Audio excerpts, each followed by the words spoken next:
got a book for every situation.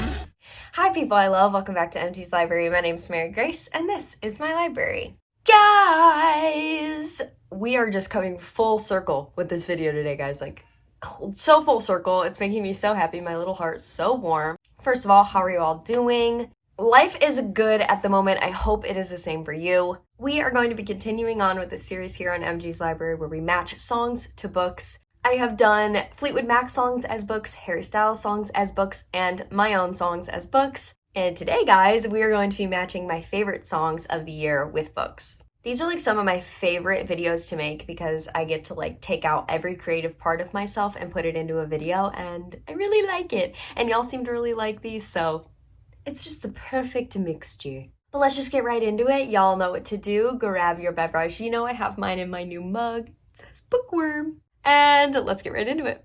So I picked out 8 out of some of my favorite songs of the year, and here they are. The first one is Kiwi by Harry Styles. This song was released 3 years ago. That's a long time. But it is one of my favorite songs of all time.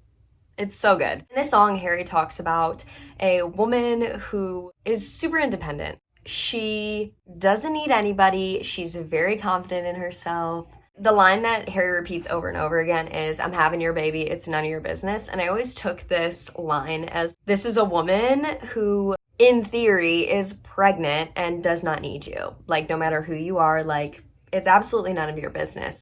So, with all that being said, the book that I associate with this song is Cruel Paradise by J.T. Gessinger. I know, I've talked about this book 9 gajillion times on this channel. First of all, J.T. Gessinger, if not my favorite author, one of my favorite authors of all time. Something about her writing just does it for me. This book follows Juliet, who's kind of like a secret superhero, kind of. She is kind of like Robin Hood. She takes from the rich and gives to the needy. It also follows our hero, which is Killian Black, people. Woo, Killian Black. This is the second book after Beautifully Cruel. I would suggest reading Beautifully Cruel first, but you can read them separately. It's totally fine, but I think that Cruel Paradise makes more sense after you read the first one. Like I was saying, Killian Black is one of the rich people that Juliet takes from. So good. Juliet does not take anybody's shit. She's such a badass. This woman spoke to me so deeply. The way that J.T. Gessinger writes her heroines, I know I say that literally in every video, but I love it. The way she writes her women is so empowering to me. This song could be in the movie soundtrack, period. Alrighty, our next song is Heartbreak Weather by Niall Horan. This whole album is a masterpiece. It's a freaking masterpiece. It's so like 80s, 70s inspired. It's super groovy, super like fun. It has so many like One Direction influences, but also like oldies influences. I love Niall's style of music. This song specifically is about not like finding love, never finding the right person, like always having bad luck in love until you find the one. So the book that I associate with this song is The Italian by TL Swann. I read this a few months ago and loved it. It is a mafia romance. Another one. This story follows Olivia, who's on a trip in Italy, and she meets Enrico, and they fall in love, and something happens, and they get separated for a couple years, and Enrico will not stop thinking about her, so he actually conjures up this plan to get Olivia to come live in Italy, and they meet back up. Y'all, it's so good. But both of these people, Enrico, his circumstances have never given him the chance to be in love. And Olivia just never really has like the spark with anybody, like never feels like anybody's the right person. So neither of these people really have luck with love until they find each other. Okay, y'all, our next song is Kissing Other People by Len and Stella. Kissing other people. I love this woman, especially this freaking song. This song is about being with someone for a long time, but you know that it isn't working anymore, but neither of you will make the first move. And it's about, can you like give me the okay so we can move on, so we can kiss other people, so we can, you know, be happy. And I feel like this book is just perfect for this. Like, I literally don't know of a better book to go with this. It is Birthday Girl by Penelope Douglas. So in the beginning of Birthday Girl, Jordan is dating this boy and they're not happy. Like, they don't even really like sleep together anymore. They're friends, and she feels comforted by him because he's normal and he's part of routine, but like their spark is gone, and she just wishes that she could break it off, or he would break it off, because she actually finds out something about him within the book. No spoilers. And it really like ruins the relationship. She does end up kissing other people. So our next song is I Don't Really Like Your Boyfriend by Avenue Beat. My unbiased opinion, you're a motherfucking catch. Okay. This song is such a bad bitty bop, y'all. It's pretty much saying that I don't think your boyfriend's good enough for you. I think that you're a baddie, and I think that you could do better.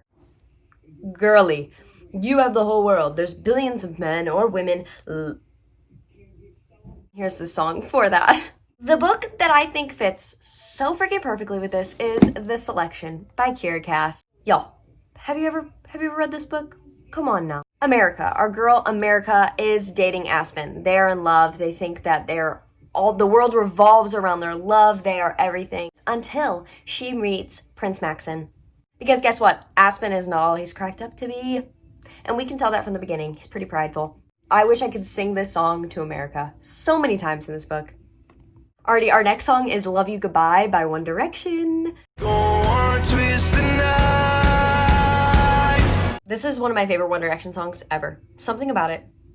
It just speaks to my soul. It hits different. This song is about breaking up with somebody, and either one of the two people is still in love with them and they just want to end the relationship on a good note. It's pretty much like wanting to be with the person one more time before you break up. There's this line that says, "My heart's already breaking, baby. Go on, twist the knife." Pop off, 1D. I think Liam wrote this song, or Harry. And the book that I think that fits just so perfectly with the song is 16 Ways to Break a Heart by Laura Strassnick. This book is about this couple they've been together for a long time. Their relationship has always seemed like perfect from the outside, but they've had a bunch of recent blow-up fights and a lot of secrets and lies that have been unearthed that have created distrust in their relationship and so many other things, and they end up breaking up. And the girlfriend actually writes 16 letters and hides them in their old apartment and leaves them for her ex-boyfriend to find. It's them saying goodbye to each other. And look at that cover. Look at how freaking beautiful that is. Also, you have to see it without the dust jacket on. Do you see her? She's yellow. She's so pretty. Our next song, y'all, is Feathered Indians by Tyler Childress. Well, my buckle makes impressions on the inside of her thigh. Y'all, this song. Y'all know this song. If you don't, go listen to it right now. Tyler Childress is a genius. He's a musical genius. This song specifically just gives me mountain vibes. It gives me rustic man. It gives me wood chopping. It gives me everything. And the only logical book that made sense for this was Credence by Penelope Douglas. I've never read like a wilderness, more like rustic, manly men book than Credence. I just recently read this and have had some I literally fight with myself in my head about it every single day. This book follows Tiernan, and her parents pass away, and she is sent to go live with her uncle Jake and her two cousins, Caleb and Noah, and some things go down. It was her dad's stepbrother. They're not blood at all, not even half brothers or anything. So it's still her uncle. These country mountain men, and this song just... And our last song, one of my favorites of the year. I'm sure so many people can agree with me on this one. It is Before You Go by Lewis Capaldi. Before you go. I love this man with my whole heart. Even if he didn't make music, I would love him. I want to be his best friend or date him. Whatever he's comfortable with. The song is about a couple, and one of the partners is struggling mentally and struggling with mental health. They feel like they're kind of in a hole that they can't get out of, and almost like they're bringing the other person down, or they can't get better with this person or with their partner. Lewis writes so beautifully in this song about, I wish you would have told me that you had a storm to weather. I wish you would have let me help you. But I do think there's an underlying beautiful message of, you don't always need somebody else to help you. Really, only you can help yourself. I do think he beautifully depicts the angst and the hurt that a partner does feel when you really can't do anything to help. You can really just sit there and watch almost, and you just wish there was something you could do to dig them out of that hole. I do also think this song is such a beautiful example of a human experience and of depression and anxiety. I think that this song is so beautiful. It really spoke to me this entire year, spoke to my heart. It is like one of my favorite songs to just belt in the car. And the book that I associate with this song, as no surprise to anybody, is Anxious People by Frederick Bachman. This book is the most beautiful depiction of the human experience. It is the most beautiful depiction of mental health, of struggling with mental health, of depression, of anxiety, of social anxiety, feeling like nothing and no one can help you. And that is a real struggle. That is a real thing, feeling so alone. I love these two, and I think that they fit so perfectly together. Alrighty, y'all, I hope you enjoyed it. I love making these videos. I love talking about music. I love talking about books. Let's do it all the time. But I love you guys. Thank you so much for being here. I hope that you guys are doing well. Check in with me. Let me know how you're doing. If you guys need anything, you know, DMs always open, baby. I'm sending all my good love and energy your way. See you when I see ya. Love you. Mwah. Picking my nails at every stoplight on the way back. You ask me about my